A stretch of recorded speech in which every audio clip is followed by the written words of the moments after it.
Along with Cal Ramsey here in the Superdome, and tonight the Knicks are facing the New Orleans Jazz, and of course that spells Pete Maravich. He had the biggest single game of anybody against the Knicks this year, 39 points. Who's going to stop him, Cal?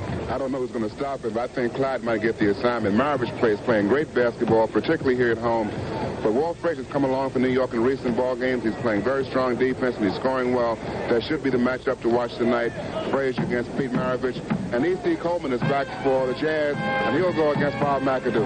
And all of a sudden, New Orleans has a new star, too, a fellow named Paul Griffin, who grabbed 25 rebounds against Milwaukee here on Wednesday night, and that tied a club record. He's quite a rookie. He is. He's been playing real fine ball, playing ahead of B. Hagan and Aaron James. But he's done a real good job, particularly on the boards, and they need that. Well, these two teams are getting ready for the opening tip, so in just a moment, the game between the Knicks and the Jazz will be underway.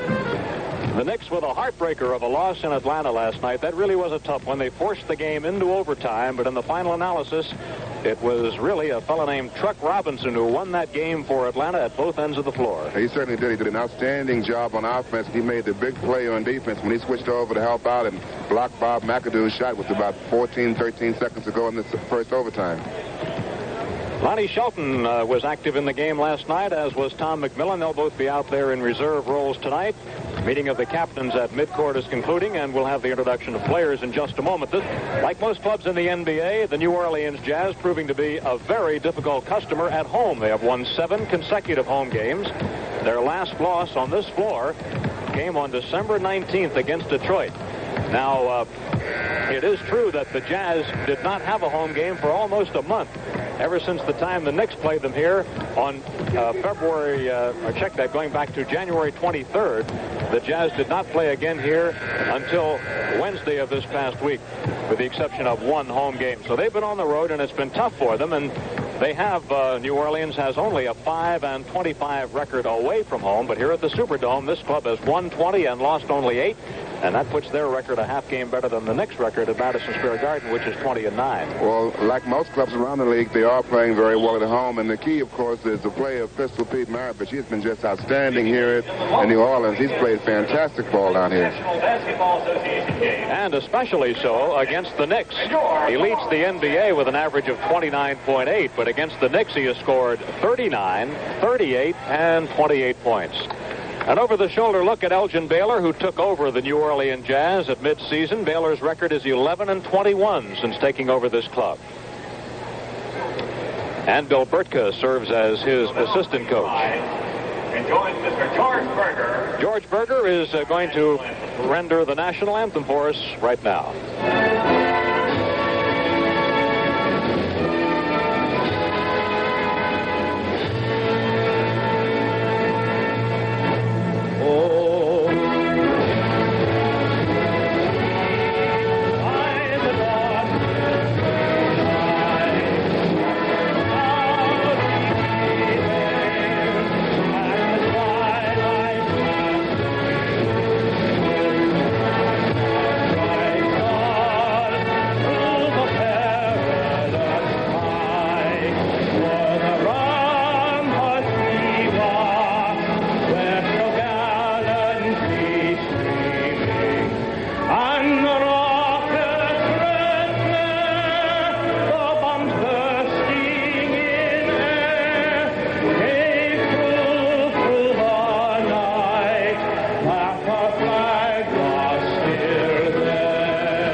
Gentleman has quite a voice, and that was one of the finest renditions of the national anthem we've heard this year. And now we're about ready for the introduction of players. Pete Maravich, of course, extremely important to the New Orleans Jazz, and he has scored 50 or more points twice this year. The Jazz won both games, of course. Okay, let's follow along as the Knicks are introduced, and here is Tom McMillan coming out. And here is Jimmy McMillan. At center, 6'10". The center will be Bob McAdoo. Knicks making a change in their starting lineup tonight. Well, the Knicks were out-rebounded badly in that last ball game against Atlanta, so probably Tommy coming in to get McAdoo some help on the boards. Earl Monroe and Walt Frazier form the back line. So it's McMillan, McAdoo, Frazier, and Monroe for the Knicks tonight here in New Orleans. Coached, of course, by Red Holzman. The Knicks start Bradley and McMillan together. They give away something on the rebounding. Number 15, Bud Stallworth. Starting for New Orleans, number 15, Bud Stallworth, a 6'5" forward, averaging just 6 points a game. He had a fine game against New York recently in the Garden. Here's the rookie, number 30, Paul Griffin, averaging 5 points a game. He picked up 25 rebounds Wednesday night. The center will be Otto Moore, 6'11" from Pan American. He wears number 34. Here's Jim McElroy, number 33, 6'3" at guard. And, of course, the pistol. He wears number 7 this year. Maravich, the captain of the club, and averaging 29.8 points a ball game. A reminder that tomorrow night on WOR-TV, Channel 9 at 8:30, you'll be able to see the Rangers against the Chicago Blackhawks. Jim Gordon and Bill Chadwick will be on hand to send you that one. Number 27 is Dick Pavetta. Number 6 is Don Murphy. They will work the game here tonight. Pavetta and Murphy worked an earlier game this season between the Knicks and the Jazz. Well, two key matchups. Once again, Pistol Pete against Walt Frazier. I'm sure Clyde will get the assignment of picking him up. Earl just said that's nice. And E.C. Coleman goes defensively against Bob McAdoo. And, of course, E.C. is one of the final defensive forwards in basketball, and McAdoo, one of the great offensive ball players in the game. So that should be a good matchup when they do hook up. Bob McAdoo scored 36 points the last time the Knicks played here, but the Knicks lost that game, 111-102 on January 23rd. Then Mac came back with 27 points on Tuesday night at the Garden. There's the pistol. He has really had some outstanding games against the Knicks.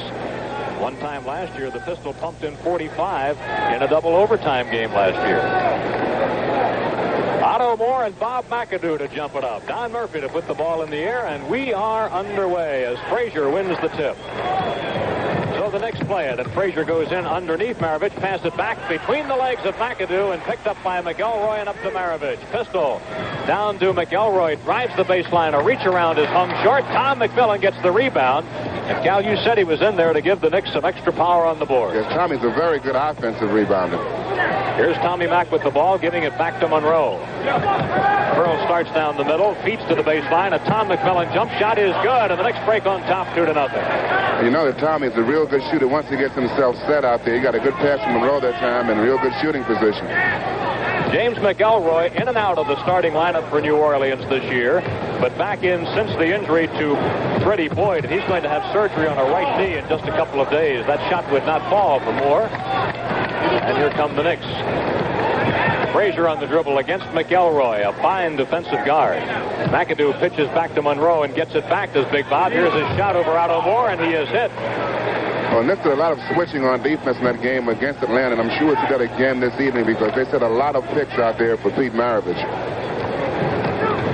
McElroy fakes the stutter move. Here is a pass off from to the baseline. That is good by the Pistol as he gets his first field goal, and a foul on Tom McMillan. Well, that time Pistol moving without the basketball. He comes along the baseline. Clyde gets caught behind the screen. You'll watch here. McMillan switches over to help out. McAdoo switches over to help out.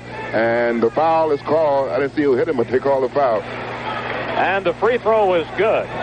So that's a three-point play for Maravich.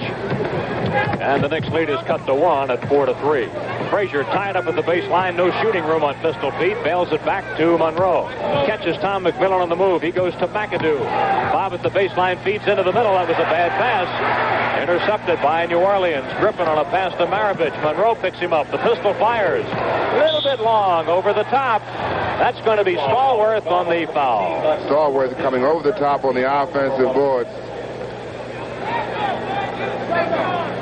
Bud Stallworth played a surprisingly good game against the Knicks in the Garden. He scored 21 points, which at that time was a season's high. And Stallworth came back to get 26 against Milwaukee the next night. He had a good shooting first quarter against the Knicks. A turnaround by Frazier. It is no good. Rebound on the move by Stallworth. Out to McElroy, who runs the ball club. McElroy, a stutter move. Bail it back to Griffin. Here's Griffin's jump shot. Good by the rookie, Paul Griffin. A fifth-round draft choice from Western Michigan. And that puts the Jazz up for the first time. It's 5-4. Traveling on Monroe. Red Holzman arguing on that play, as you can clearly see. And I thought there's going to be a foul call on that play instead of a traveling violation. 3 early turnovers on the Knicks. All of a sudden, in the last couple of games, the Knicks have been plagued again by turnovers, and now the Jazz give it up. Turnover number 1 on New Orleans. This building seats 21,395 under a reserve seating basis, but they've had several crowds larger than that. Here's McAdoo firing it up. It is no good. McElroy for the rebound, and the Knicks are not getting any second chances. But Rose steals the ball. The Pearl picks the pocket. Now he has to wait for his teammates to come back. They've gone back on defense. Here's Frazier's shot. It is no good. And Otto Moore gets the board. The Knicks shooting cold right now. They're getting very good shots, but they're not falling for them. Wright almost gets a steal at midcourt. Here's a Maravich bomb, and it's good. Pistol Pete. And he's got 5 points already, and New Orleans now by 3. That's 7-4. 7 straight points for New Orleans, and a foul on Bob McAdoo as the Knicks give it up. McAdoo called for moving when he set a pick along the baseline. That's 2 personal fouls on him already.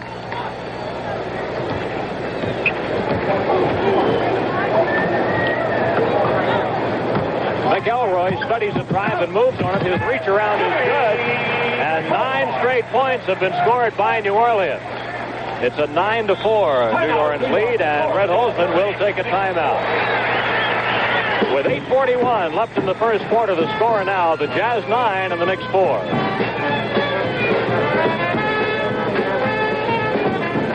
Knicks scored the first 4 points in the ball game.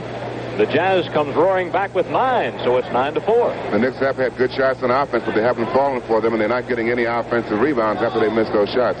Hey, speaking of swings, when these two teams met at the Garden on Tuesday night, there was a 38-point swing at that game. So that was really remarkable. The Knicks were down by a dozen, came back to lead by 26, and they won it by 17.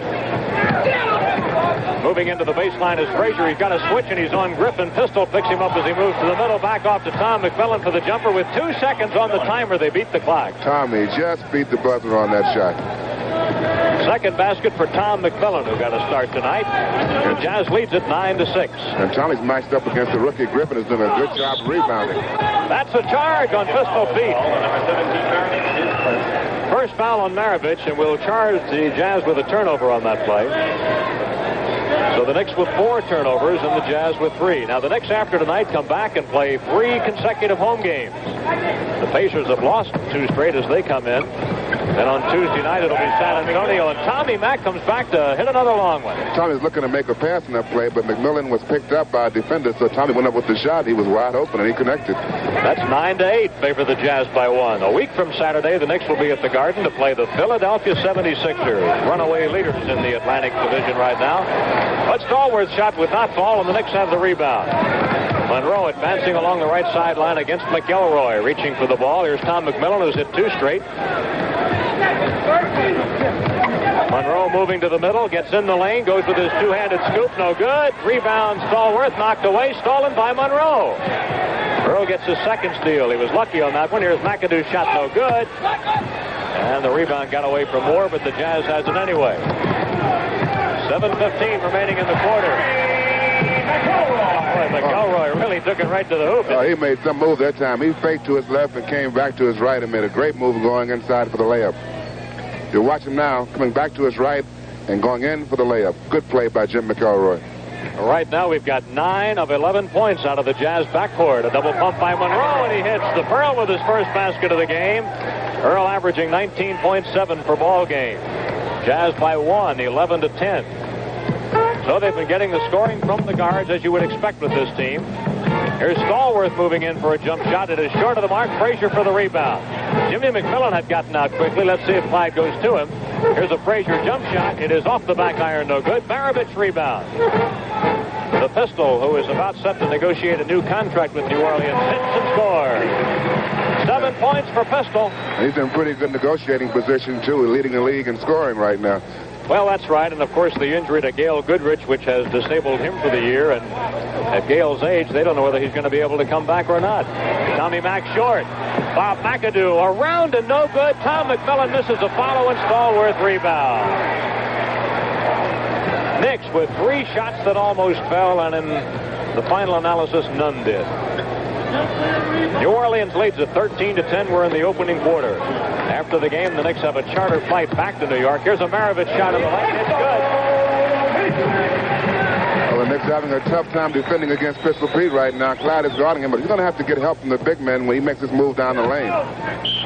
We have a whistle before that move by Tom McMillan.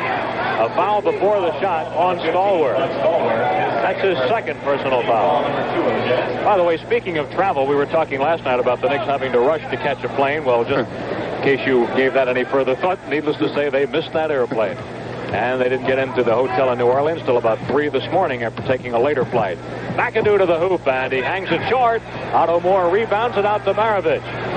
Pistol moving up the center, going with a jump shot. No, but a foul Monroe, and the Pearl does not believe it. Well, the Jazz running with every opportunity now. They're controlling their defensive boards. The Knicks aren't getting any offensive rebounds, and the Jazz coming up running every time, and Pistol likes to handle the ball in the fast break.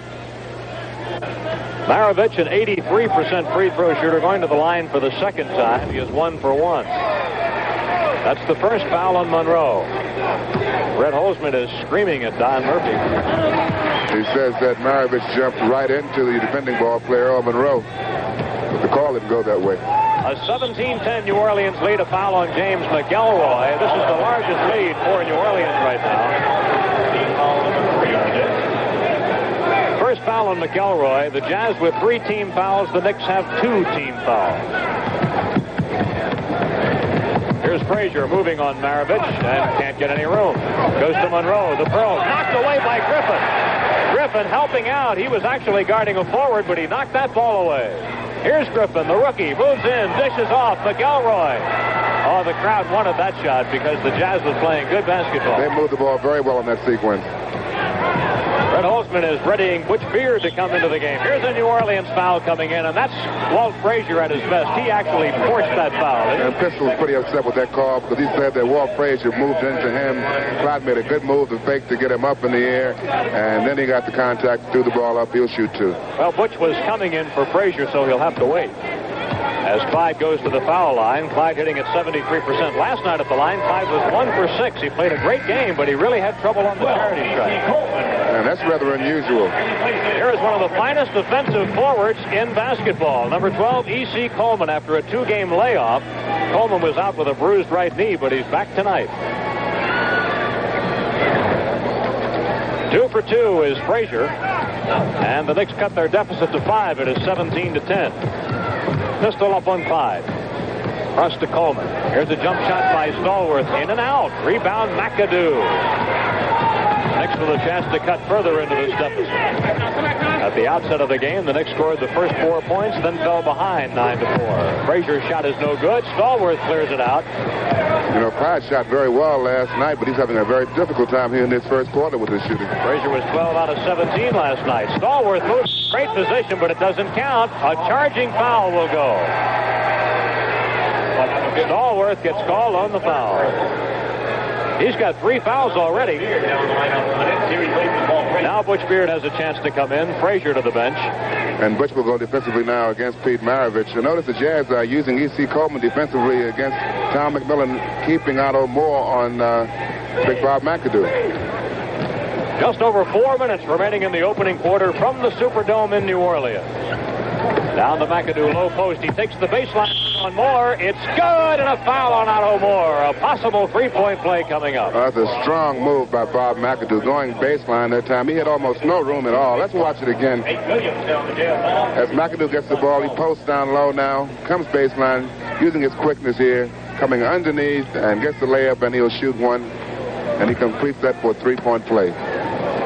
Right, he makes the foul, and so McAdoo with 5 points, and the Jazz in the penalty now, so he would have had an extra try had he not made it. It's 17-14, New Orleans on top. 3:50 left in quarter number 1. Pete Maravich. Good.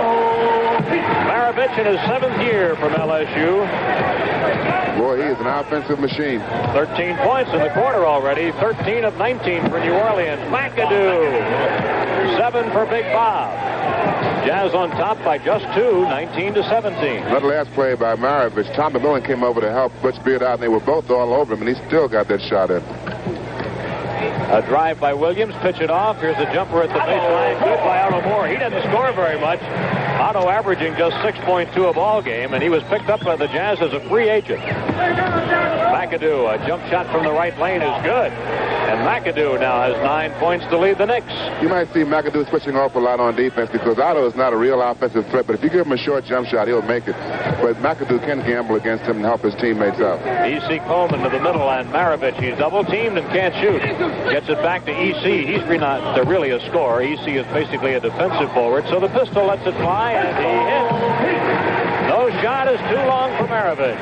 Well, it's going to be an offensive show here. It's shaping up now. Pistol Pete and Bob McAdoo. Well, he'd have 60 if he kept on going the way he is right now. He's got 15, and we still have 2.5 to go in the quarter. Tom McMillan gets another one. Tommy has his 4th field goal of the opening quarter. It's 23-21 New Orleans. And the Knicks are keeping the pressure on. Maravich behind the screen. Williams always shoots well against the Knicks, it seems. Here's the first shot of the game for E.C. Coleman, and he comes back from a 2-game layoff to hit it. E.C. from Houston Baptist. You know, E.C. is a smart basketball player. He's not a great shooter, but he takes good shots. He works hard for his shots and plays great defense. Now we've got 2 minutes left in the opening quarter. McAdoo in the lane gets the shot away. It is banked up and in by Big Bob, and he's got 11. It's turning into an offensive show by both ball clubs right now. Nobody's missing. Earlier this year, we had a shootout between Maravich and Monroe in a game at the Garden. First time the Jazz was in. Oh, there's a foul on Beard. Pistol Pete really played Butch like a fiddle that time. He was moving very well to get his shot off that time. And we've got a timeout at the Superdome with 1:43 left in the first quarter. The score, the Jazz 25 and the Knicks 23. You know, I wouldn't be surprised to see the Jazz make an adjustment and switch E.C. Coleman over to Bob McAdoo because right now Otto Moore is not containing Bob McAdoo at all. Pete Maravich headed for the foul line as we come back to play. Pistol was fouled by Butch Beard. We've got 1:43 left in the quarter. Would you believe his 16th point of this period? Well, that's really something. 17 of 27 for Pistol Pete. It's 27-23 New Orleans. And he's shooting them from all over the floor. Beard passing down to Jim McMillan. A well-run play to Monroe, but he is in the lane for 3 seconds. Pretty good defense by Aaron James in the lane. Aaron James kept Monroe out of shooting position. That's New York's 6th turnover. Earl is upset. He's very close to a technical foul. Maravich is getting a rest now, and you see Mo Howard, number 14 in the game for the first time. Mo was a draft choice of the Cavaliers this year out of Maryland. Picked up here recently as a free agent. And Mo Howard hits the basket.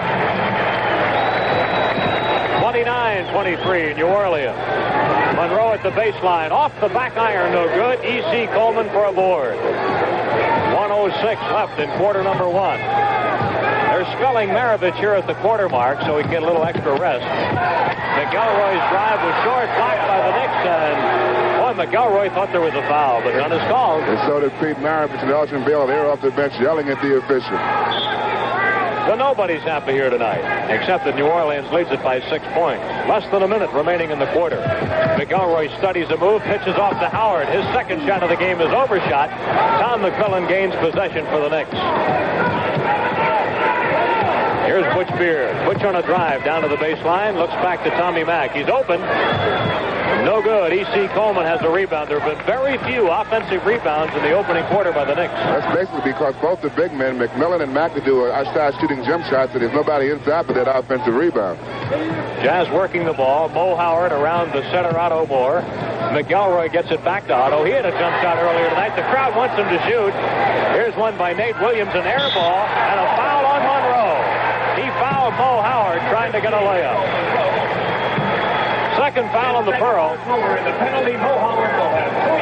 Well, the smallest men on the floor picking up that ball for the New Orleans Jazz. Mo Howard and Monroe fouled him as he went back up for his shot.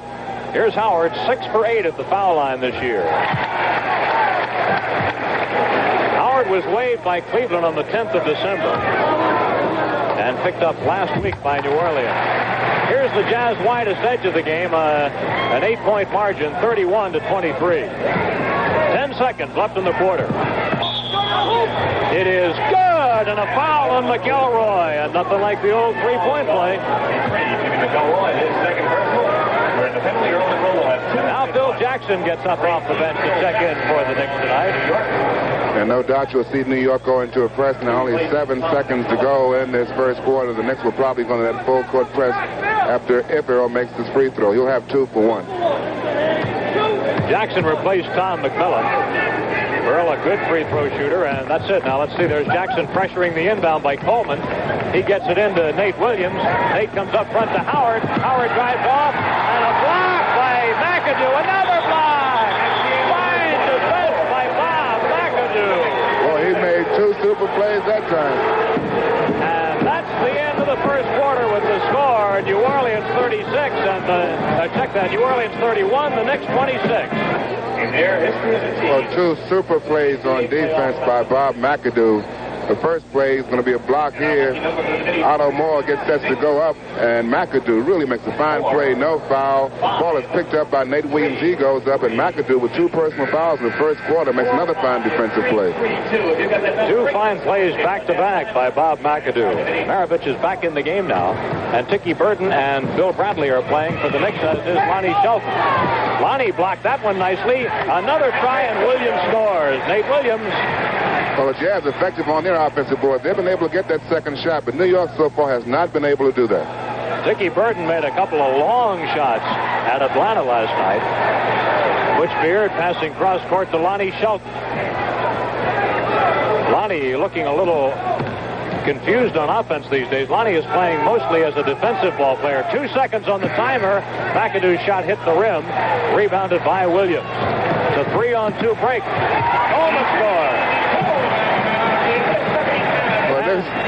Did not get back well on defense that time. McAdoo had to force that shot up because the 24-second clock was going out. The Knicks were slow getting back on defense. Jazz up by 9 for the first time, 35-26. Shelton matched against Otto Moore. He almost stole the ball, but Lonnie travels. Lonnie's rhythm was interrupted by the near steal by Otto Moore. Otto reached in and knocked that ball out of Lonnie's hands.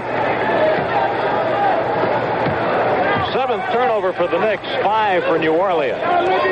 Nate Williams, he always seems to shoot well against the Knicks. And Nate loves to shoot the basketball. When he gets his shot, he'll put it up. Talk about loving to shoot. Air ball by Maravich. He was really off range that time. And they're ruling that Bradley touched that ball last, and they're giving it to New Orleans.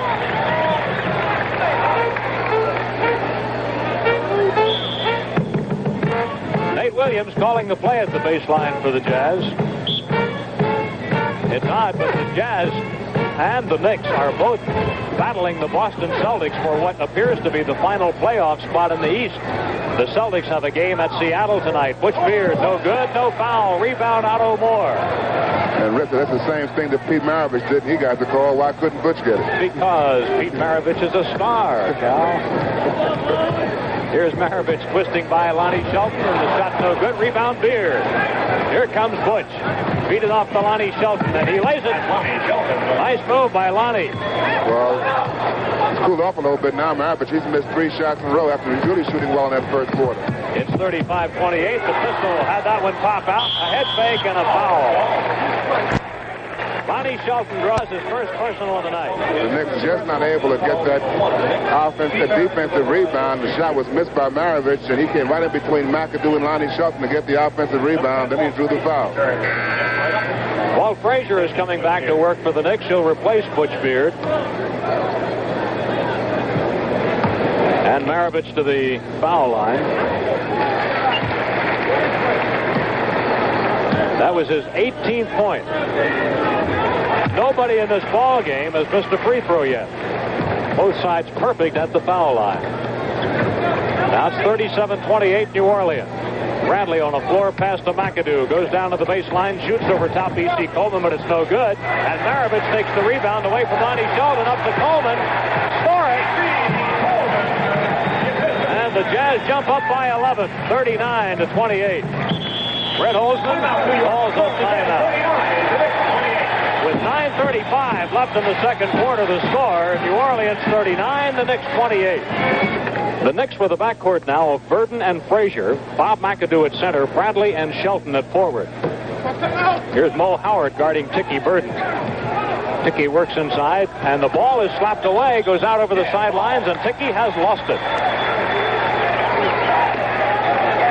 And again, Red Holzman venting his emotions on referee Don Murphy, who says, sit down, Red. That time, up until now, Murphy hadn't said anything, but this time he pointed at Red and said, a seat. Maravich. Boy, he's got all kinds of moves. What move doesn't this guy have, Cal? Well, he can do it all. I don't know how you stop a guy like that. You'll have to have help, and right now the Knicks aren't able to do anything with him. 21 points for the Pistol right now on a 41-28 lead. A whistle before the shot by Tiki Burton. 3 seconds. That basket does not count. McAdoo wasn't in the lane that time. He couldn't pick the ball up. And when the ball was rolled loose and Tiki picked it up, McAdoo was still in the lane. McAdoo is taken out of the game, getting a rest now, and he has been replaced by Phil Jackson. Well, the turnovers are mounting, and the Knicks have committed 9-5 for the Jazz. By the way, turnovers really hurt the Knicks last night. If you wanted to make a quickie analysis of last night's game as Williams shoots and scores, you'd point to the fact that the Knicks turned it over 23 times, leading to 22 Atlanta points. The Hawks turned it over 17 times, but only 10 Knick points. So a difference in points of 22-10. And here's a foul on E.C. Coleman. E.C. trailing Phil Jackson along the lane. He was not in good defensive position that time. That's why he picked that foul up. Knicks play it back in. Frazier makes the bounce pass to Tiki Burton. The ball was knocked away by Howard. Here comes Mo. Score it. And look at the happy Mo Howard. And an inbound steal for the Jazz. Everything is going wrong. Pistol fires. Oh, come on, come on. That's ridiculous. It's 47-28. Tiki Burton flies, and it's no good. We've got a loose ball foul. Well, nothing is going right for the Knicks now. They're losing the ball on the offensive end, and they can't seem to contain the Jazz on the defensive end. Tiki Burton with the ball now. Mo Howard reaches in and knocks the ball away, and he beats Frazier up the floor for the layup. And then the inbounds pass was stolen, and Pistol Pete made another one. Here's Mo Howard firing no good. We had a foul on Lonnie Shelton at the other end, and the Knicks have lost the ball again. 12 turnovers to 5 for New Orleans, and they picked them up in a hurry here. Williams feeding off the drive. Here's Maravich. They got it to the guy they want. Pistol in and out of the lane. Here's his good. A 21-point lead, 49-28.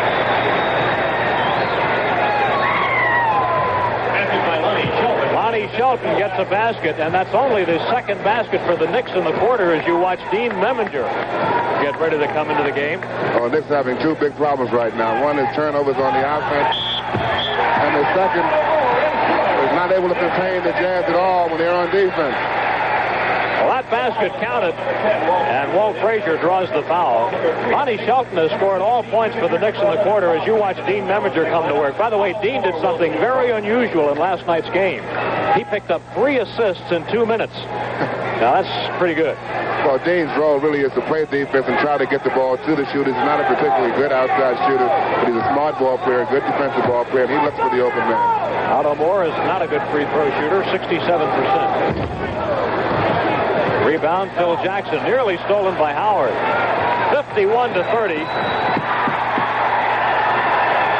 Knicks will get it back, but Howard's playing some defense. Well, he certainly is. Hustling back, coming in behind Earl Monroe and knocking the ball away. New Orleans has outscored the Knicks 20-4 in the quarter. A loose ball foul is called on Maravich. These fans are getting excited. That's the first break the Knicks have had in some time. Pistol called on his 3rd personal foul. That could be a factor. It's pretty early to have 3. 7:03 left in the second quarter. Phil Jackson at the baseline, off the back iron.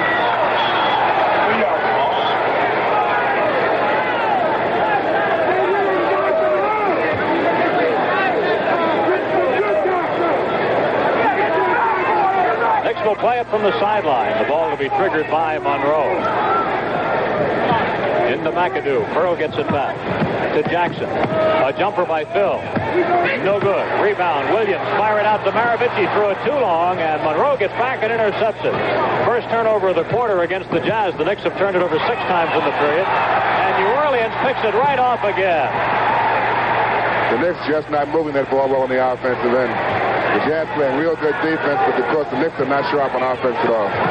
Well, last night, the Knicks had their lowest quarter of the year, 12 points. Right now in this quarter, halfway through it, they've scored just 4. 6:20 left in the quarter. Looks like somebody ought to put a handle on that ball right now. McAdoo shoots. Good. And inside, contact between Phil Jackson and Otto Moore, and they both went down to the floor. 13 points for McAdoo. Now the Knicks have given Dean Memminger the task of trying to contain Pete Maravich. Nobody else has been able to do anything with him so far. Well, what do you say? 27 points for Maravich, and we're 5 minutes, almost 6 minutes from halftime. He's an incredible performer. Earl twists into the lane, but he traveled. It doesn't count. Well, Pistol can shoot, but he works to get his shots off. You watch him using a screen here, working against Dean Memminger. Now he comes off the screen by Nate Williams and Otto Moore. 2 guys boxing out right there, and their Pistol goes up for a shot. Number 53, Rich Kelly, has come into play center. There's the pass into Kelly. He is a second-year man from Stanford. Kelly was ejected in New York on Tuesday night. That basket does not count. Offensive foul is the call. Kelly was ejected for arguing Tuesday night. Elgin Baylor showing a little displeasure, but he's got to be careful here because his club leads it by 21. He can't be too unhappy. Another steal. Oh, the turnovers are killing the Knicks. Kelly. And a 23-point lead. 55-32. Timeout for the New York Knicks. And with 5:04 left in the second quarter, the score, the Jazz 55 and the Knicks 32. Griffin is called on a foul. Earl trying to work against Maravich that time to draw the foul on him, but Griffin came over to help out, and he committed the foul. And Knicks now going with 2 small forwards in an effort to get some better offensive play in the ballgame. Knicks need some points. They've scored just 6 in the quarter. Bill Bradley with the ball, passing across to Monroe. The Pearl on a drive. Maravich has him blocked off to Jim McMillan for a jumper. It's no good, and a rebound Griffin.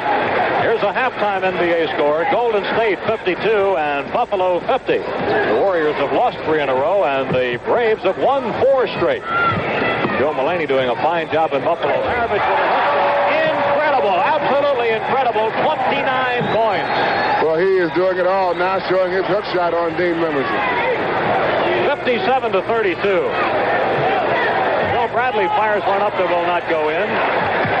The Knicks are not getting anything inside offensively. Everything is coming from the outside, and they're not hitting very well, and they're not getting those offensive rebounds. Knicks have been outscored in the quarter 26-6. Nate Williams on a drive. It is up and good. A 28-6 margin for the Jazz here in the quarter, and they lead at 59-32.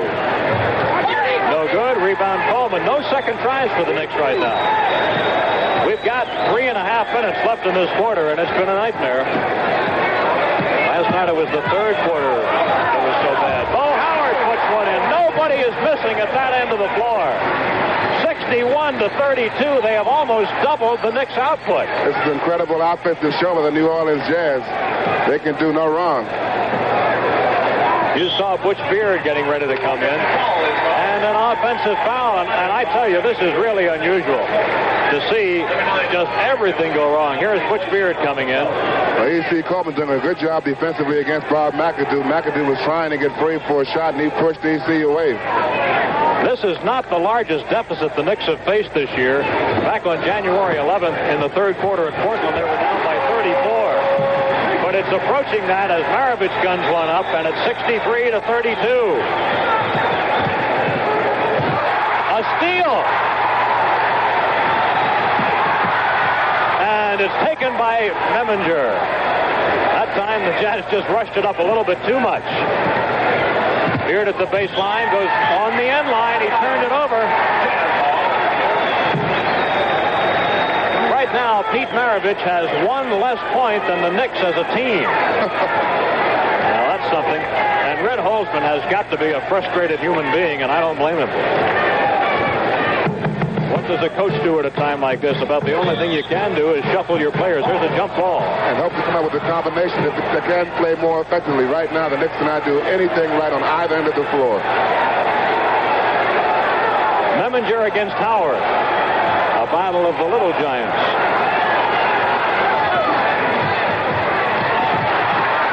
And the Jazz keep it. No, it's stolen away by Beard. Up front to Jimmy McMillan. He drives. Off the glass, no good. Coleman rebounds. That was fine defense by Maravich. Williams on a move, and he traveled. Yes, he did. 2:17 left in the quarter. And the Knicks are calling a timeout. Well, what do you think, Cal? New Orleans had 31 points at the end of the opening quarter. Now they've got 63. The Knicks had 26, and now they've got 32. Well, what do I think? The Jazz are playing a great basketball game, no doubt about it. They're doing everything right, and the Knicks are doing everything wrong right now. The Jazz are getting good shots inside. They're getting the second shot. They're running the ball because the Knicks are not shooting well. The Jazz are controlling their defensive boards, coming out very quickly. There's D.C. Coleman is coming the ball game against Bob McAdoo. He's pretty well contained. McAdoo, he was hot in the first quarter for New York, and no one can seem to hit from the outside of the Knicks right now. Most of their shots are coming from the outside, and again, there's not that second chance because the Jazz are controlling their defensive boards. The lowest quarter by any team in the NBA this year is 10. That is by 6 different teams. The fewest points in a half is 28 by the Nets at Washington on January 21st. The Knicks have already surpassed that. But the quarter mark is still up for grabs because the Knicks have scored just 6 here in the quarter. And they have been outscored in the period 32-6. It is really one of the most unusual periods of NBA pro basketball that I've ever seen. And Red is really laying into the club, and I can't blame him. And maybe a little tongue lashing here is exactly what's called for. Don Murphy is taking Red's heat as well. Maybe more so than the players. Murph working the game with Dick Bavetta tonight. We've got 2:17 left in the quarter, and of course the Knicks could easily get 15 points left yet in the last 2 minutes. You can get them in a hurry, so let's see what happens. Here's Bill Bradley with a jump shot. It is no good, and a rebound by Coleman. I don't think the Knicks have had an offensive rebound in the quarter. Maybe one. 2 minutes. 2 minutes left in the quarter as Howard shoots and scores. And that makes it a 34-6 advantage in the quarter. It is 65-32 as the Jazz has doubled the Knicks' output in the game. McAdoo is short. Offensive rebound. There's one for Big Mac. Out to Jim McMillan. Down to the baseline and a layup for Bradley. The 8th point of the quarter for the Knicks. Bradley scoring for the first time in the game. Minute and a half left in the third quarter. New Orleans on top, 65-34.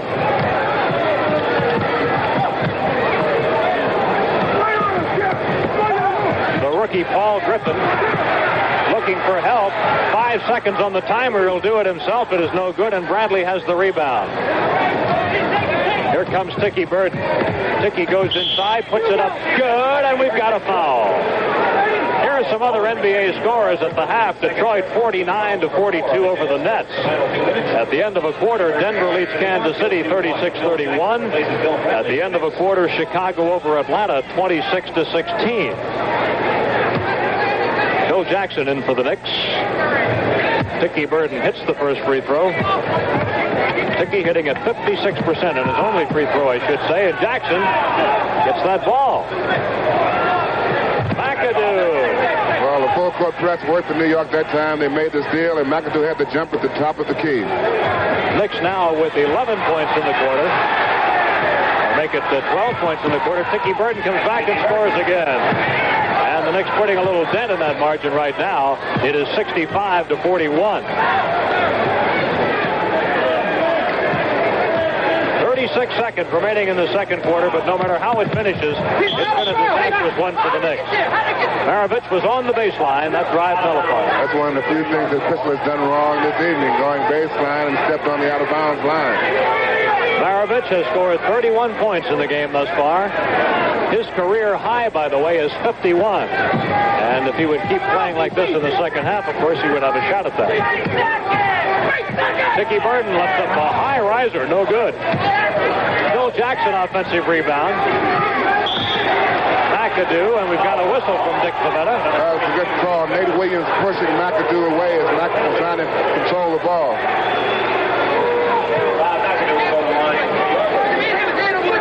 This kind of game has to be tough for the officials to work, too, because the Knicks are out there playing in frustration. It's a freewheeling ball game. The Jazz are pretty much having their own way, bringing the ball up the floor almost every time they get the opportunity, and they've been very effective, particularly the pistol. 17 points for McAdoo, 65-43. Jazz breaks the pressure this time. Howard feeding off to Williams. He blows a layup. McAdoo a rebound. 7 seconds in the quarter. 5 seconds. Dickie Burden to the basket. No good. And the rebound by Howard. And that will do it in the quarter.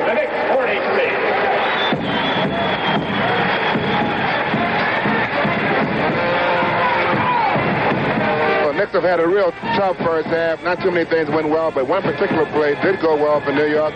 Dickie Burden making a three-point play, and after that three-point play, Phil Jackson's in the ball game to apply the pressure on that full-court press. You watch they try to double up on the ball right here. Phil Jackson comes in, the important man there, Butch Beard overplaying that passing lane, and they trap the ball in the corner. McAdoo comes to the top of the key with a jump shot. That was one of New York's finer moments in that first half. There weren't too many bright spots for New York, though.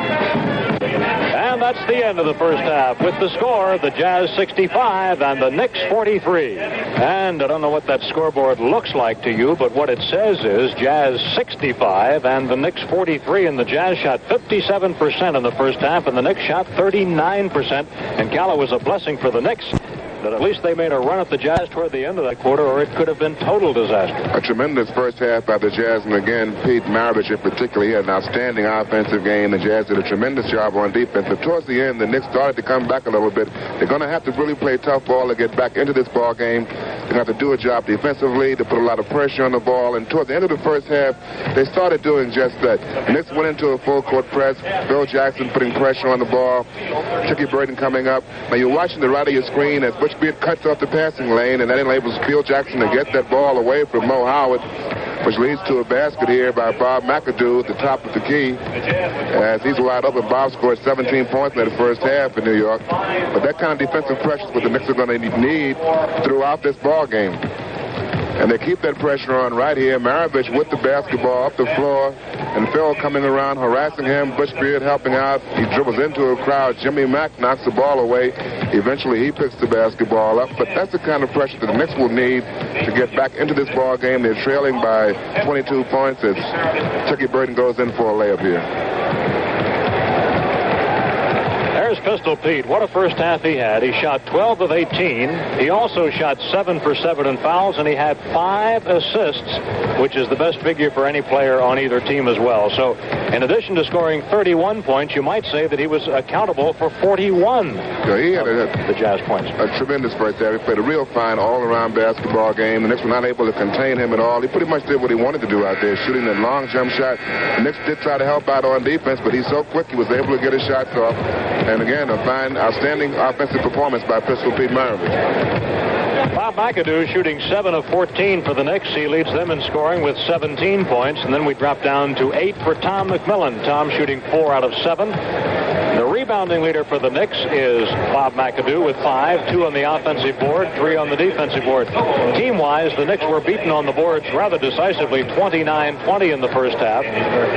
The turnovers, which had really hurt the Knicks for a while, actually sort of evened up with that Knick comeback at the end of the second quarter. And here at the half, the Knicks have turned it over 15 times and the Jazz a dozen times. At one stage in that quarter, New Orleans had outscored the Knicks by a 34-6 margin. In the quarter overall, it was 34-17 as the Knicks came back with a rush at the end.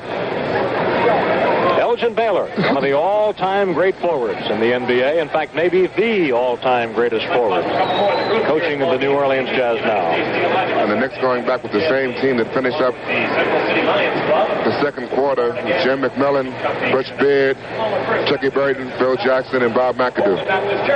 And here is the hugeness of this Superdome. And this basketball court almost seems like it's lost in it. They just kind of slide it up to one side, put in those extra stands, and away we go. But this is a huge edifice here in New Orleans. This is not your average arena. And there's a warning for Phil Jackson for delay of game as he reached over and knocked the ball away from Jim McElroy. Well, you're allowed to play tight defense, but you're not supposed to touch the ball while it's in the opponent's hands. Here are the Knicks using a press, and apparently they're going to go with it and see if it can bring them back. 65-43 as we start the third quarter. New Orleans on top. Here's the pistol, and he has been hot. McElroy, stalwart, a little bit long, and McAdoo gets the rebound. And let's see if the Knicks can score first here in the third quarter. Tiki Burton to McAdoo. Mac fakes a pop shot, moves in tighter. It is good, and a foul on Otto Moore. McAdoo making a good move. He had a jump shot, but he put the move that time on the big fellow, Otto Moore. Got him up in the air, and Mac leans in a little bit. You watch here now. Mac pulls up, gets the fake. Now he leans in a little bit, gets the contact. Then he goes up and gets a good roll, and he makes a three-point play out of it. Right, he adds the free throw, and so it's 65-46. Maravich bailed it back as he came across midcourt in the air. Here's the shot by Pistol. He's good. Pete Maravich now with 33 points in the ball game. 67-46 New Orleans. This is the final meeting of the year between these two teams. If the Knicks lose the game, they will lose the series, and it'll be their first series loss of the year. The Knicks have completed 5 series so far, and they have either won them or broken even. Here's a basket by Stallworth. 69-46. Tiki Burton feeds off the drive to Beard. Back off to Tiki. Baseline jump shot is short, and a whistle and a loose ball foul.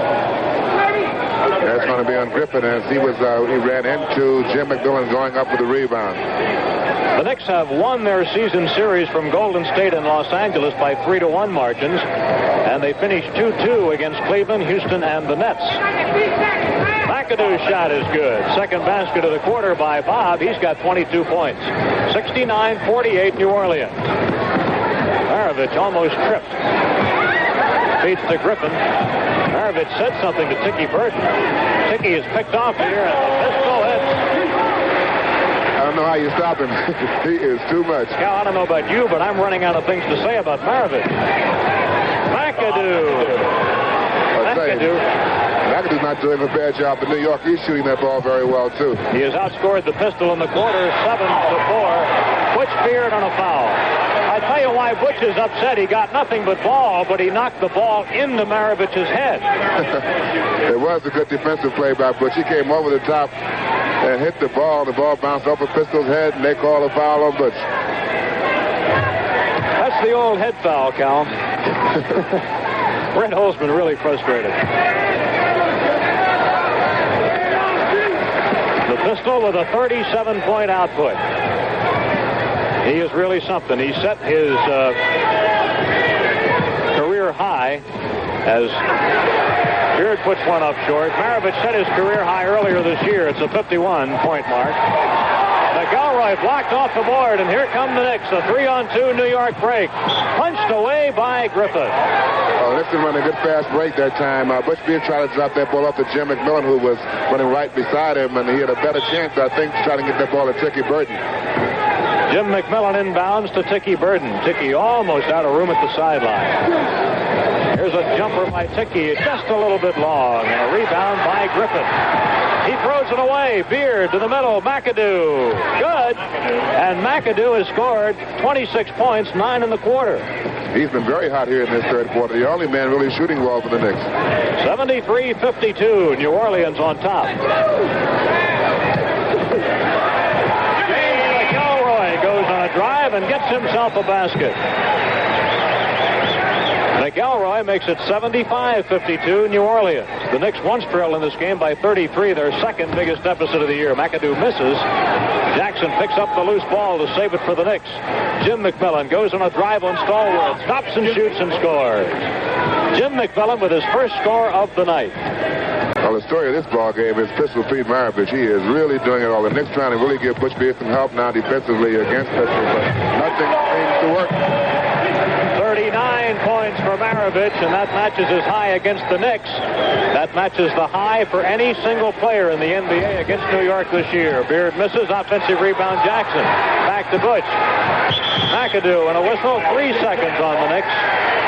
Now, Frazier, Meminger, and Shelton, a trio of 3 coming in for the Knicks. Hey, that's redundant, a trio of 3. What else would it be? Well, the Knicks this time had 2 or 3 good opportunities for shots, and they passed a little bit too much until one man was caught in the 3-second area, and that basket did not count. Holzman is keeping McAdoo and Jackson in the game. Otherwise, the 3 changes. Here's the pistol. The next point for him will be a high for the year against the Knicks. No good for Stallworth. Rebound Shelton, stolen by Stallworth, and a whistle. Knicks finally got a break. That was a foul as Lonnie had the rebound. The ball was knocked away, but Stallworth got him on the arm while he had the ball. It'll be a backcourt foul, and Lonnie will shoot 2. Lonnie Shelton has scored 2 field goals in the game. At the line, Lonnie is a 73%er. Last night, the Knicks did not shoot good free throws as a team. They were 67%. Tonight in the ball game, they have not missed. They are 9 for 9 as a team. Well, Lonnie knocks 2 off the lead, and it's 77-56 New Orleans. And here's pressure again for the Knicks with 8:20 left in the third quarter. Knicks back home to play the Indiana Pacers tomorrow night. Pistol almost tripped again. Here's his jumper. No good this time. McAdoo rebound. He beat the press all by himself that time. Didn't he? Didn't need the other 4 guys. Here's a McAdoo shot. A little bit off target. Lonnie Shelton has the offensive rebound. Knicks have had a number of offensive rebounds this quarter. In and out for McAdoo. Lonnie Shelton, a turnaround. Good. Well, one thing to the Knicks' credit, they're trailing here by 20, 19 points, but they are still playing hard basketball. They're not giving up. Tom McMillan will be back in the game shortly for the Knicks. James McElroy matched up against Dean Meminger. Here's Maravich with Frazier. Everybody's had a chance at Pete tonight. He's working for this one. He takes it. No good. The Knicks were streaming 3 seconds. Lonnie Shelton drops the ball. Good pass by Dean Meminger. Lonnie didn't see that ball coming in, and he lost it going out of bounds. Lineup change. Number 52, Tom McMillan comes in, and he replaces Phil Jackson. I tell you, if there's such a thing as a ball averages, Pistol will have to cool off pretty soon because he has not missed too many shots this season. I think he defies that law and a few others sometimes. Otto Moore gets fed in the post, back to the pistol, goes on a drive right to the basket. It is good, and he's fouled, and he has hit for the highest number of points of any player against the Knicks this year. He's got 41. And he made another great offensive move, that time going to his left, going around Tom McMillan, and Tom pushing him as he goes up for a shot. Maravich at the foul line adds the point. Now it is 80-58 New Orleans, and the pistol with 42. He is 10 for 10 at the foul line. He is now 9 points away from his career high. E.C. Coleman gets called on the foul for New Orleans. And New Orleans is taking this time out. With 6:54 left in the third quarter, the score, the Jazz 80, the Knicks 58. 6:53 left in the third quarter. Meminger, Frazier on the Knicks back line. Here's McAdoo up front with Tom McMillan, Lonnie Shelton. And the Knicks have lost the ball. Knicks trying to get that ball inside to Bob McAdoo. He was being fronted by E.C. Coleman, and the ball was thrown out of bounds. That was the Knicks' 21st turnover, 14 for New Orleans. Halfway through quarter number 3. Knicks have been busy lately. Tonight is the Knicks' 7th of 8 games in 11 days. Don Murphy Murphy sounds a whistle underneath, and he's got a foul on Lonnie Shelton. There you saw Pistol Pete Maravich versatility. He was double that time, and he get a good pass inside to Otto Moore. Lonnie Shelton helping out, came over and knocked the shot away, but he fouled Otto in this shot attempt. Big Otto, 67%er at the foul line. Otto, a veteran of Pan America. First-round draft choice of the Detroit Pistons in '68. 82-58. A ball for New Orleans. Beminger to Shelton. Lonnie at the baseline, backs off, does not shoot, and a whistle. 3-second call on Lonnie. His heel was in the lane.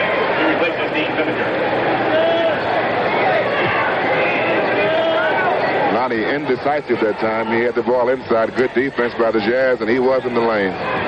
All right, here's Maravich. What a ball game he's playing. 42 points for the Pistol right now. Frazier knocks the ball free.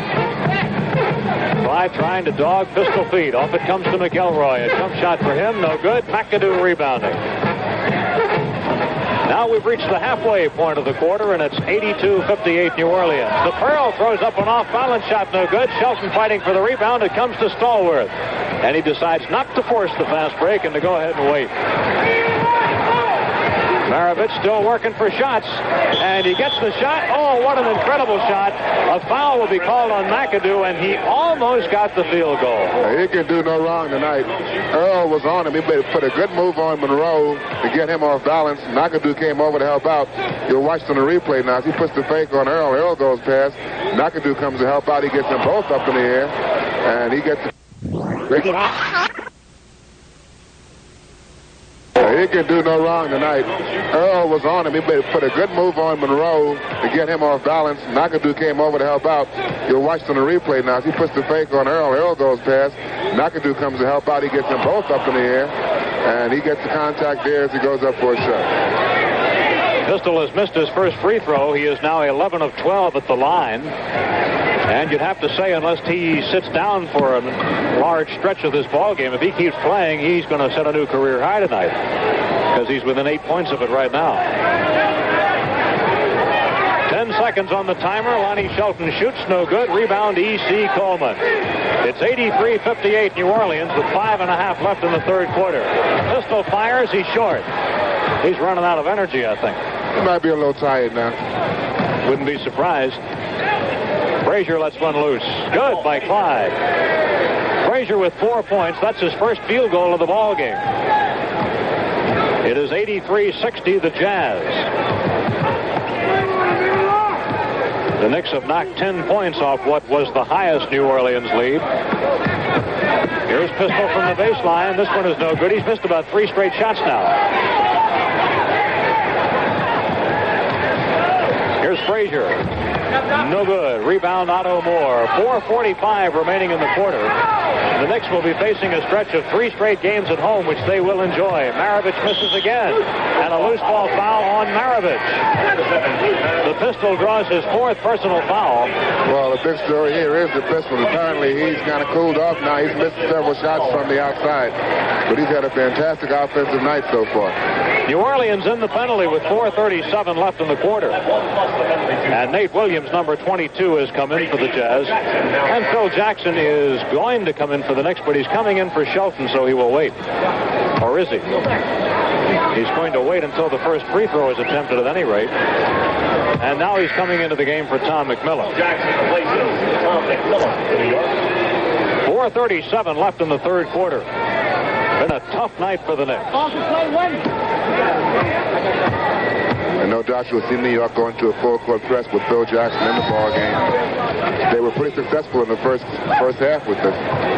10 points for Shelton. Here's Maravich dribbling through that press. He's going to go in and drive, shoot on the run. It's good, and he was fouled. And Pistol ran right over top. A cameraman perched at courtside.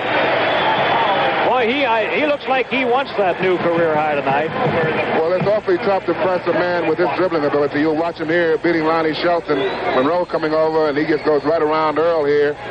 Earl bumps him as he goes up for a shot, and he makes a 3-point play out of it. That's right. He hits the foul. That's his 46th point.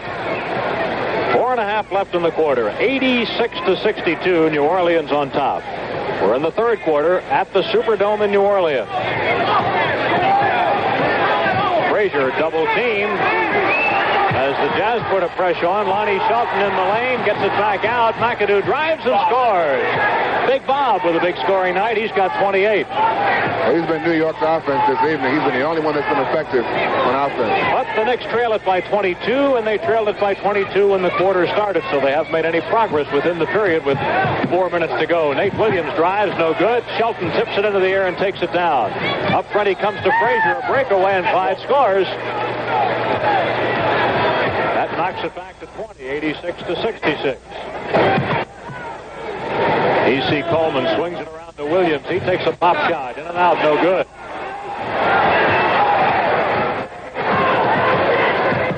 McAdoo into the lane. Bounced that ball real high off the glass. And an assist by McAdoo as he bounced it off the glass. I think McAdoo traveled that time. He got away with the traveling violation, but the Knicks can use all the breaks they can get right here.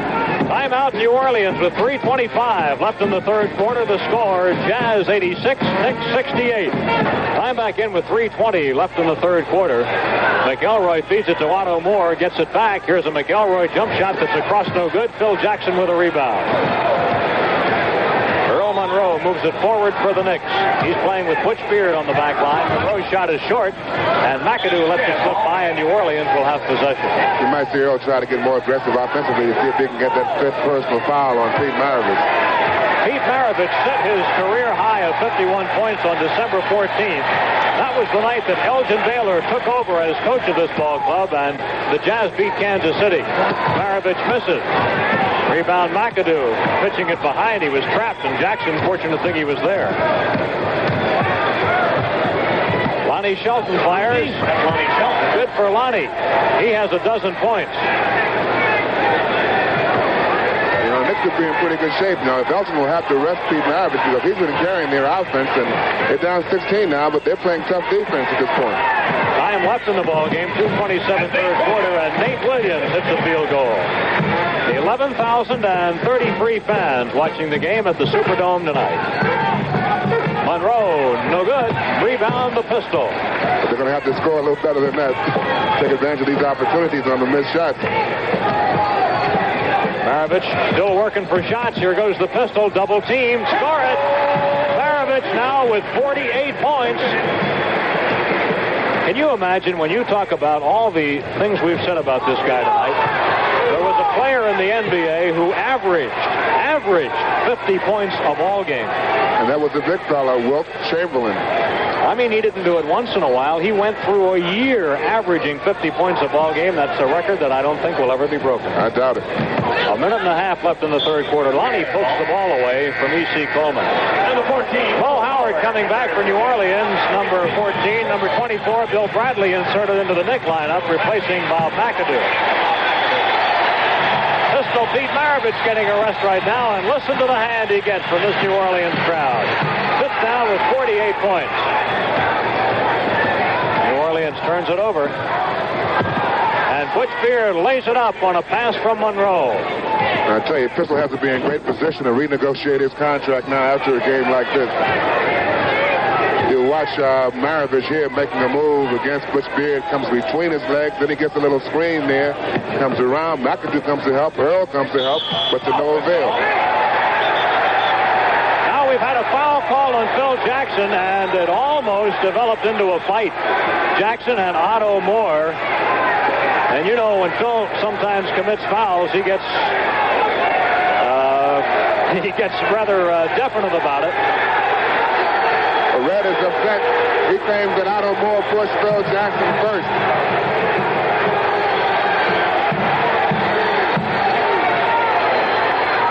Well, let's see what the decision is on this, because Red was really irate with that call.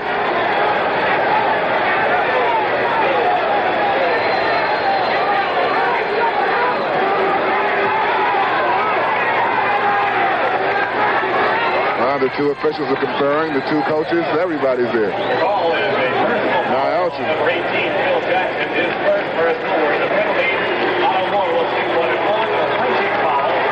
It says to Otto Moore. Oh, Otto Moore has been assessed with a punching foul in addition to the personal foul assessed to Phil Jackson. So that means Phil Jackson will shoot one shot. Otto will shoot 1 and 1 for 2.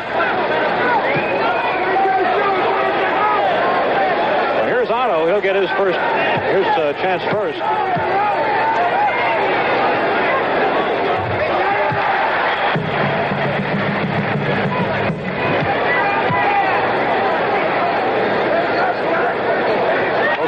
Makes his two. Now we go to the other end. Let's see what Jackson does. 1:04 remaining in the third quarter. The Jazz by 20. Crowd doesn't like this. Jackson on the personal foul, but a punching foul assessed to Otto Moore. Kind of strange. Otto gets to shoot 2 and Phil gets to shoot 1. Well, the Jazz in the penalty situation, and the punching foul only calls for 1 shot. And the Knicks are in the penalty, right? Monroe in trouble at the baseline. Beard knocked away. We've got a foul. Well, Butch Beard came in for the offensive rebound. Earl's shot came up short, and Butch's arm was held as he went back up. Mo Howard called on that foul. 57 seconds left in the quarter. And Butch Beard goes to the free throw line. Actually, both teams are in the penalty. And they have been since about the 4.5-minute mark of the quarter. That is to say, 4.5 minutes to go.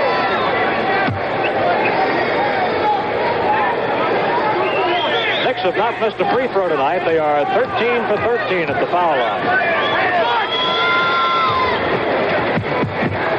And there's a full court press by the Knicks again. Oh, and Beard tipped that ball. He almost had his grasp on it. He touched it and it went out, but he almost caught it.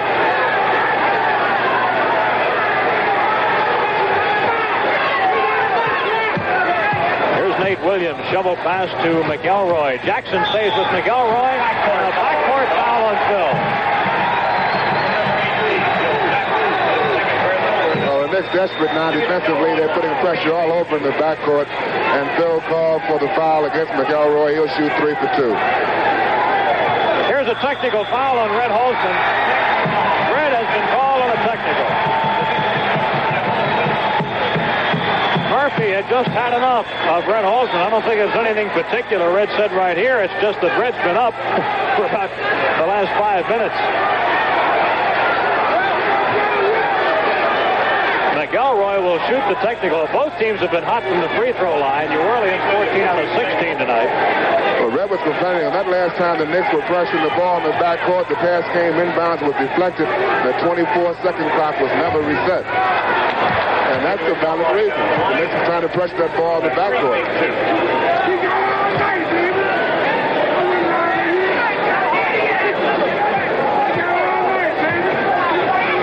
A good look at an unhappy coach.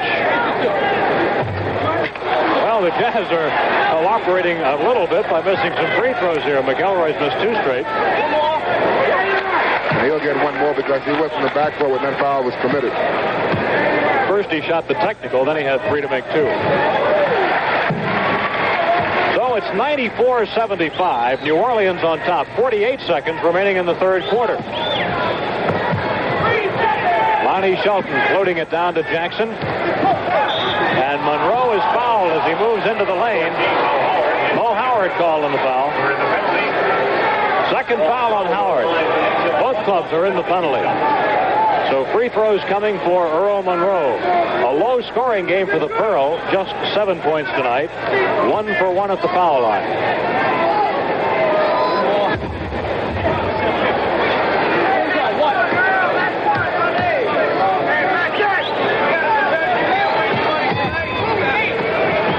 .77. Again, the press put on by the Knicks. They need a tip by Jackson, and the Knicks steal it. Here's a jumper for the Pearl. No good. Bradley tips it back to the Pearl again. Monroe to Bill at the baseline. Back to Monroe. A jump shot. No good. And a rebound, Otto Moore. The Knicks really wanted that basket because the pressure defense got them the chance. That's true. They worked hard on defense to get that ball back, and Earl had a couple of shots, but it just wouldn't fall for him. 12 seconds remaining in the third quarter from the Superdome in New Orleans. Here's Mo Howard into the lane to Otto Moore. His shot. A buzzer beater by Otto Moore. And that's the end of the third quarter with the score, the Jazz 96 and the Knicks 77. The Knicks will start this quarter with Monroe and Beard playing backcourt. McAdoo at center, Shelton and Bradley at forward. Here's Beard moving it into the forecourt. Pete Maravich is back into the game for New Orleans, and he has scored 48. Beard's shot is no good. Bradley offensive rebound. The follow shot is overshot, and an over-the-top foul on Lonnie Shelton. Lonnie hustling on the offensive board, trying to get that ball back for New York, as Bill Bradley's shot was deflected as he went up, and Lonnie picked up his 4th personal foul. Maravich with a whole quarter to work on his career high is only 3 points away from it. Here's Mo Howard to Nate Williams. He shoots on Bradley. It is short. Rebound, Bob McAdoo. Max had a bunch of rebounds tonight. And they did a good job of pushing off on that play. A drive by Beard. Blocked. Nate Williams had his left arm up against the defender and pushed him away when he got that shot off. Butch will trigger it at the baseline, guarded by the pistol. Comes to Shelton. He gets a straightaway jumper that is no good. Griffin boards it. Just underway in the final quarter. It's 96-77. Traveling for Howard. Traveling violation. New York ball.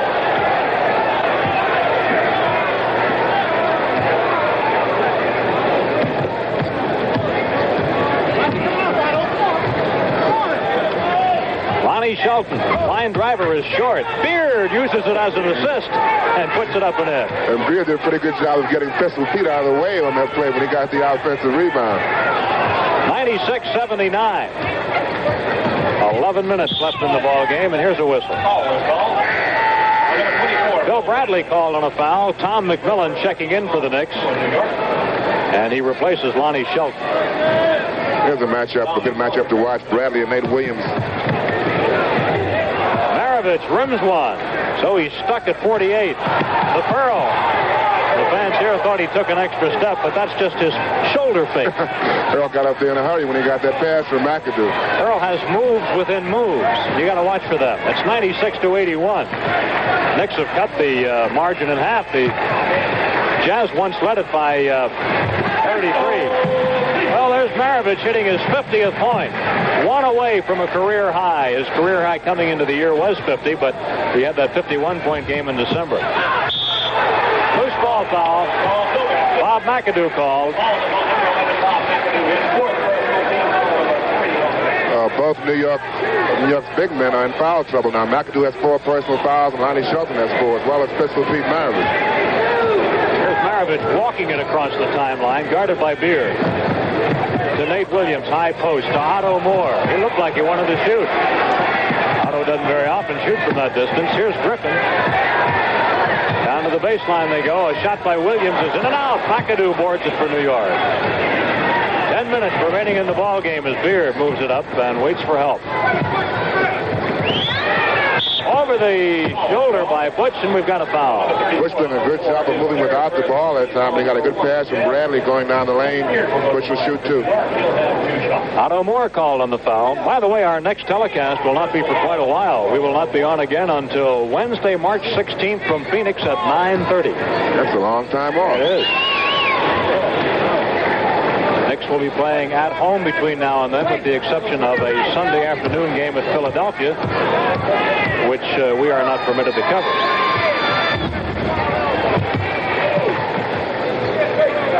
(98-83). Knicks are 17 for 17 at the free throw line tonight. There's an offensive foul. It doesn't count. Mo Howard upset because he lost the field goal. Well, I couldn't see that play from this position. I was kind of blocked out that time, but Mo Howard was really upset with the call. He was jumping up and down, as was his coach, Elgin Baylor. That's funny. Elgin Baylor saw it, and he had a worse angle than you did. Yeah, well, he couldn't see it then. Got to stick up for your players. 98-83. Elgin actually is a kind of a mild-mannered coach, though. He doesn't get too emotional out there. 8 seconds on the timer. Beard feeds it across to Tom McMillan, drops the ball, and the Jazz picks it up, and that resets the timer. The Knicks with their 23rd turnover, Cal. They had a good opportunity now. They sliced that lead down to 15. They could have cut to 13 on that play, but Bush didn't get that shot up in the air. A jumper by the pistol, a career high for Maravich. 52 points. Maravich with a new career mark. And he does it with 9 minutes left in the ball game. It's 100-83, New Orleans on top. And you folks watching on television tonight are seeing the best offensive game in Maravich's history. He's played professional ball for 7 years. 10 points for Tom McMillan. Again, it's only a 15-point margin, 100-85. Well, Knicks have tried everything and everybody on the pistol, and nobody's worked out too well. He's still shooting. 54 and still counting. I'm going to run out of room on the score sheet here in a minute. Monroe, short, air ball, and out of bounds. In the third quarter, the Knicks shot 41%, and the Jazz shot 44%. Here's Walt Frazier coming back, so is Sticky Burton. Monroe and Beard are coming out. Mo Howard and Maravich remain on the New Orleans back line. High post to Otto Moore. He's played a surprisingly good game, and he's played a lot more time tonight than Kelly. That's an offensive foul. Well, Nate made a move to get around Bill Bradley, but as he did and got his shot off, he crashed into Tom McMillan. Nate Williams is called on the personal foul as second. 8 minutes remaining. New Orleans by 17 points. Knicks need a streak. A long streak. Yeah. Tom McMillan. Well, he gets it started. It's back to 15. Tommy Mack with 12 points tonight. 102-87. The pistol firing for 56. He's got it. 56 points. Well, he's incredible. He had a cold streak for a while where he missed about 3 or 4 shots. Now he can't miss anything. 7.5 minutes remaining. McAdoo drives on Griffin. Puts it up with a lot of spin, but it won't go, and Griffin has a rebound. Here's the guy that had 25 rebounds against Milwaukee on this floor Wednesday night. The fans cheering for Pete. Here goes the pistol. He'll let it fly. This one is off target, but he's been fouled. Frazier fouled him. Oh, he missed the shot, but he gets fouled in the attempt. He can do no wrong for the Jazz this evening. So he can pick up a couple here. That would give him 58.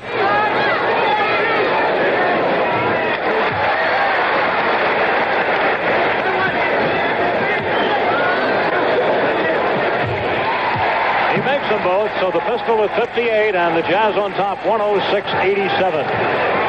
7 minutes left in this ball game.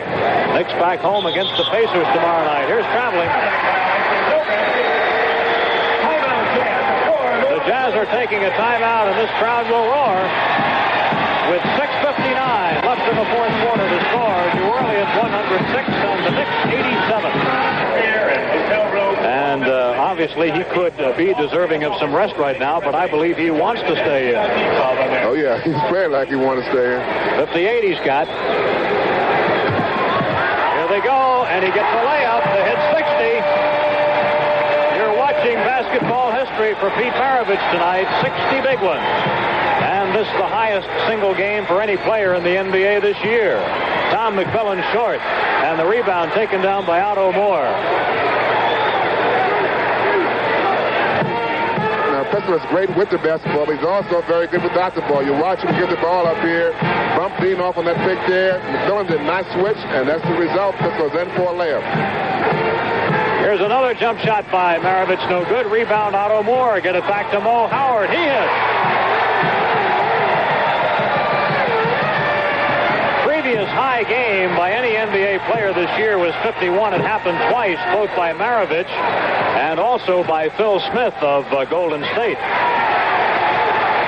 Halfway through this final quarter, and Maravich is tripped, and he comes up holding his ankle. And wouldn't it be something if this fine player got hurt in a game where he had come up with a performance like this, but he got tangled up, and it looked like it was with Memminger, didn't it? Nope, I think it was Tricky Burton came behind and reached in for the ball. Yeah, it's Tricky reaching in for the ball. He gets his foot, he twists his ankle a little bit coming down. I don't think it's too serious. I hope not anyhow. And they're taking a look at him. Trainer Don Sparks is out there working on the pistol. And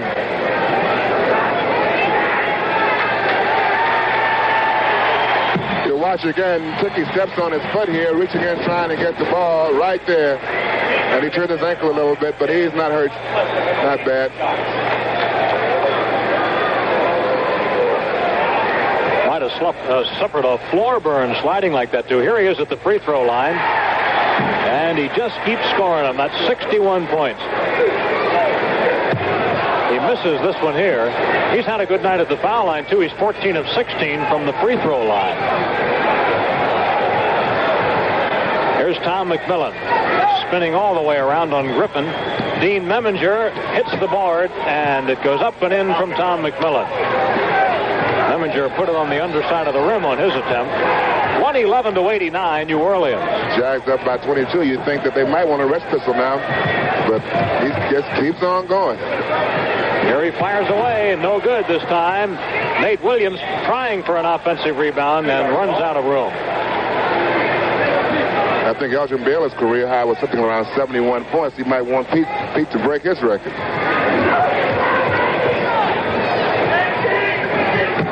Lonnie Shelton looking for a pass, tries to get it to Bradley, almost stolen by Williams. Bill passes inside to Meminger. Dean makes a move to Tom McMillan. Blocked by Otto Moore, recovered by Griffin. Fire it up front, off the fingertips of Williams, and the Knicks get it back. Now E.C. Coleman, number 12, checks in for New Orleans. He will spell Griffin. That's one good rebounder replacing another. And a good defensive ball player, E.C. Coleman. 5 minutes remaining in the ball game. Knicks have trailed it since an explosion early in the first quarter, and particularly in the second quarter when New Orleans outscored 34-17. Mickey Burden goes in, drops it off to Shelton. Lonnie throws it away. The shot clock was down to 3. The Knicks had to get a shot up, but a bad pass spoils any attempt. 25 turnovers for the Knicks tonight. And the story now is how many points will Pete Maravich wind up with? 61 as of this moment. And counting. Here he goes in on the other guy with number 7. Pitches off. Bo Howard way up and off. Air ball. Dickie Burton has the ball knocked away. Lonnie Shelton tries to follow, can't do it. Otto Moore's pass out is blocked, but the Jazz recover it. Here's the pistol. Sees some daylight, goes in, lay it up. Good. No, a charge. A charging foul on Pistol, and that is his 5th personal foul. Well, you watch Pistol here. He makes a move. Dickie Burton trying to make a steal on him here.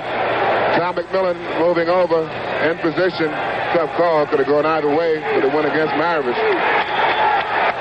Here's the ball knocked out of bounds, and the Knicks have lost it.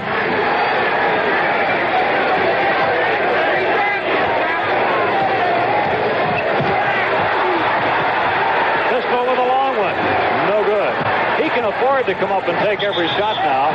And the whistle. Offensive foul on Dickie Burton.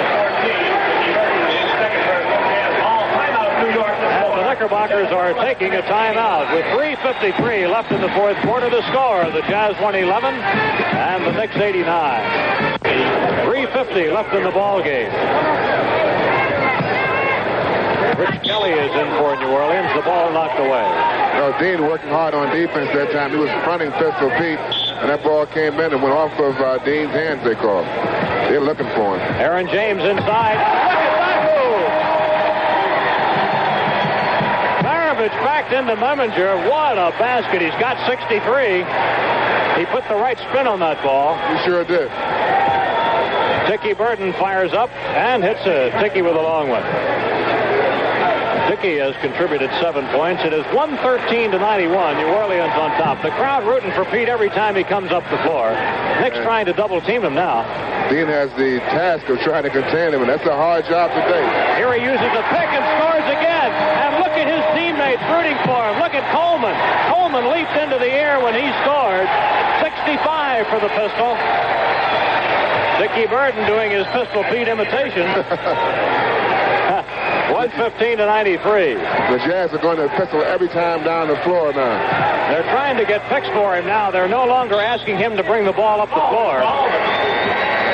Here's a foul. Dean Meminger. And free throws coming for Maravich. Well, this is some night. We've got 2:48 left, and he does indeed have a chance to get into the 70s. Playing for the first time tonight, number 11, Ron Behagen, into the ball game. He replaces Coleman. When Ron came in the game, he came in and congratulated Mavericks on his great shooting performance this evening. Pistol is doing it good. 66 points. Loose ball foul on Behagan. His first personal team foul number 2 of the Jazz. Number 41, Andy Walker replaces Mo Howard. Andy Walker coming into the game, replacing Mo Howard. Andy Walker, a 7th-round draft choice from Niagara, the lowest drafted player to make it in the NBA this year. Tom McMillan, no good, and a rebound for Aaron James. He will try to get the ball to Maravich. Oh, wait a minute. You guys, you're not supposed to do that. That was a basket for Aaron James. They're supposed to go to pistol every time down the floor. 118-93. I guess they just couldn't help themselves. And Dean Meminger gets himself a field goal. And the fans are yelling for Pete to get the ball. Behagan, goaltending, score it for Behagan. Tom McMillan blocked it on the way down. 2:14 remaining. The Pistol with 66 right now. Here's a basket for him if he can convert.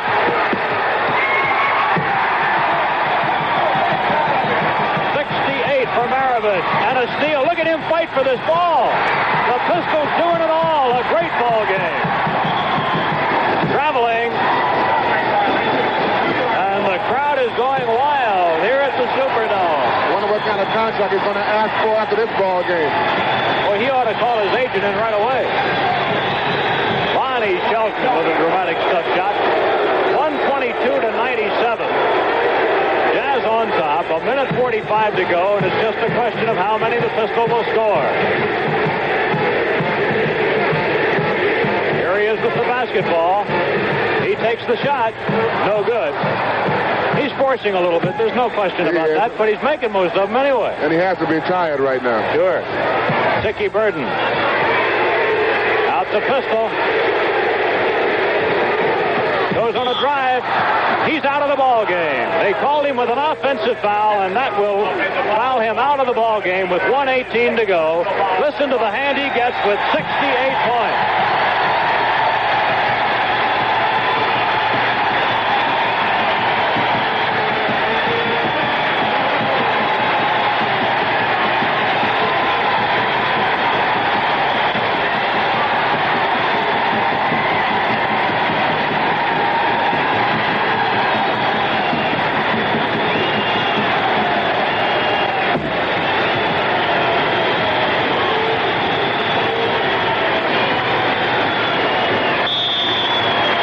Are back to work, and we have a layup and a foul on Kelly. Lonnie Shelton fighting hard on the offensive boards. He had a good shot, missed, followed with another one. Pistol Pete getting tremendous round of applause for a tremendous performance by Pistol Pete Maravich, 68 points. And his father, Press Maravich, is undoubtedly here at the game. He is a scout for the Jazz. Well, that free throw by Lonnie puts the Knicks at the century point. By a guard in the history of the NBA. They are announcing that it's the highest total by a guard in the history of the National Basketball Association. Well, you got to give it to him. He put on a performance this evening. 122-100. Up front to Dean Meminger, and Dino gets a layup. Dean Meminger. Only 2 men in the history of the NBA have ever scored more. Elgin Baylor and Will Chamberlain. Yeah, they probably heard that. They announced only 2 players have ever scored more than Pete did tonight, Baylor and Chamberlain. 122-104 the score right now. Steele up to Tiki. Gets Aaron James in the air, and there'll be a foul on James. 31 seconds left in the ball game. An incredible performance by Pistol Pete Maravich, and 11,033 fans here in New Orleans saw it. Yeah, I was at Hershey, Pennsylvania the night that Wilt got his 100. As a youngster, I lived in that area at that time, and I was just there as a fan. And in the meantime, in the years since that happened, I've run into thousands of people who said they saw that game, and there were only about 5,000 people there. Well, I wasn't there. I was in the Eastern League playing that day, but I wasn't the guard when Archie got his 71. I think Willie North got about 40 or 50 something that night for New York. Well, we'll both be able to say we were here for this one. Meminger and Howard fighting for the ball. Out of bounds off Meminger, and the Jazz will play it in. 27 seconds to go.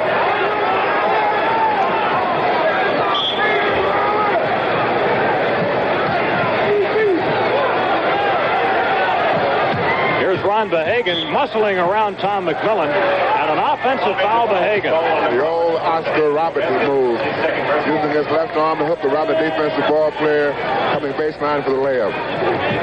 A 122-105 lead for New Orleans. The Knicks scored the first 4 points in the ball game, but then after 9 straight points by the Jazz, the Knicks never really caught up again. Tom McMillan. Tommy with 16. 5 seconds left in the ball game. Aaron James. Walker. That scores. Score the basket by Walker, and that's the ball game. The final score, 124-107. New Orleans wins it. We'll be back with a recap after this.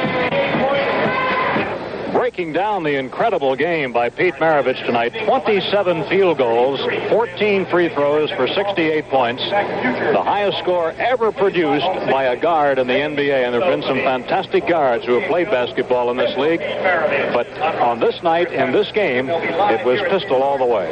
He did it all. There's no doubt about it. He had great range on his shots. He got a lot of help from his teammates who were really cheering for him. You see right here, Mo Howard, his pistol did everything well. He shot the jump shot. He ran the fast break. He penetrated, going down the lane, along the baseline, inside, down low. He did everything conceivable out there on the basketball floor this evening. And he shot the ball extremely well. And he fouled out with 1 minute and 18 seconds to go, or he might have had a chance for another field goal.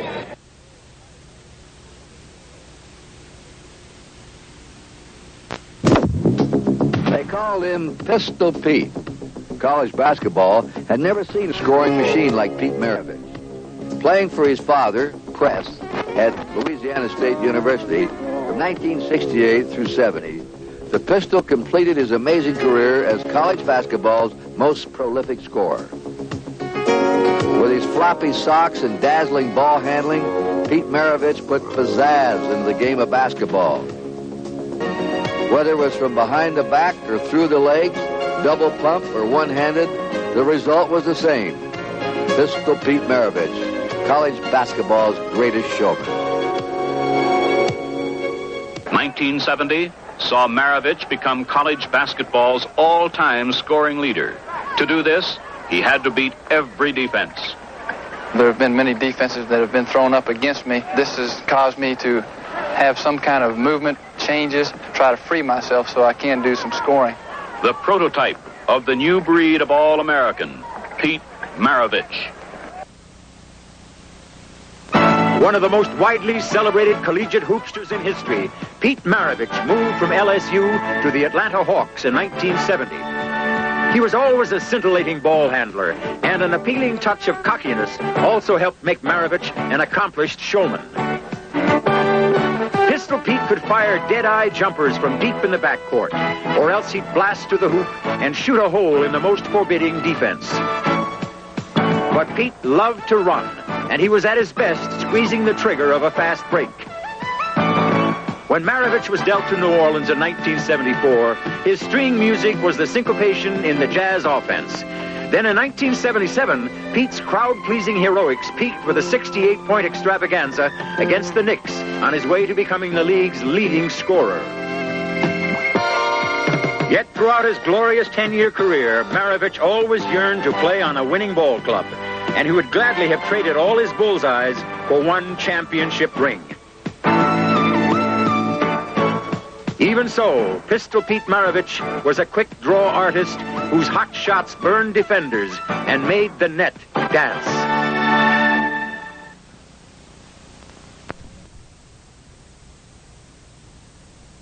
Creativity and bringing a whole different concept to the game of basketball. Pete was the original, and Pete was a globetrotter. You know, Pete practiced this stuff, you know, day in and day out, and it was honed in. You're looking at Pistol Pete Maravich, in my opinion, the greatest playmaker playing today. Maravich was unbelievable. I think he was like ahead of his time in the things that he did. He could do things with the basketball that I've never seen anybody do. I don't think that the people, the fans now know how really great Pistol Pete was. He was probably my most difficult opponent as far as one-on-one. I saw Earl, the Pearl, I played against Clyde, and I thought those guys gave me problems. Pistol was unique with his ball handling and dribbling and stuff like that. He could just trick guys. Pistol would do, he would take the ball and set it behind his back, catch the ball, and shoot. That was sweet. Through the times that I had playing pro basketball, which were very bad times, you know, you either win or you lose. So it's a flesh-peddling business, and I know that I went through a lot of adversity, but through that adversity, I grew up a great deal. But I would like to know why the New Orleans Jazz is in last place. I mean, they've won about 11, they've lost about 18, and they seem to me to be a magnificent shooting team. We can't win on the road. We've won 1 and lost 16 on the road. Why is that? Your offense is absolutely murderous. Nobody misses. Maravich throws up line drives, they go in. Pistol was like a guy, the game was boring to him, so he had to create things to keep him interested. They established a reputation. Pistol Pete, he's a gunner, he's a shooter, that's it. His game goes no further than that. He's always going to be a loser. I couldn't retrieve it back, no matter what I did. I enjoyed playing as a Celtic style. I enjoyed that for the 3 months I was there. I would have loved to have had that for 10 years, because I would be sitting with all the rings and sitting with everything else. But I'm not. I was in the completely opposite situation, and I'm not a greedy person. I don't care to have 10 rings. He didn't always want to be Pete Maravich, the show and the talent and the guy with all the flair.